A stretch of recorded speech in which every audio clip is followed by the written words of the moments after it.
జయశంకర్ భూపాలపల్లి జిల్లాలోని MLA camp కార్యాలయంలో 78వ స్వాతంత్ర దినోత్సవ వేడుకలను ఘనంగా నిర్వహించారు.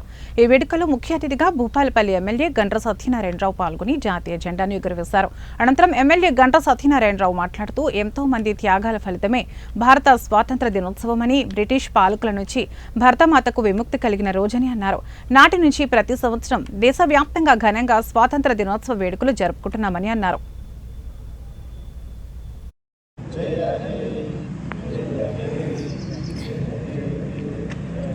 78వ స్వతంత్ర దినోత్సవం సందర్భంగా ఈ దేశం కొరకు అనేక మంది ప్రాణ త్యాగాలు చేసి నెహ్రూ గాంధీ తాతతో నెహ్రూ కుటుంబం 12 సంవత్సరాలు జైలు జీవితం అనుభవించి స్వతంత్రం తెచ్చినటువంటి ఎంతోమంది త్యాగ ఫలితం ఈరోజు స్వతంత్రం తెచ్చుకోవడం జరిగింది.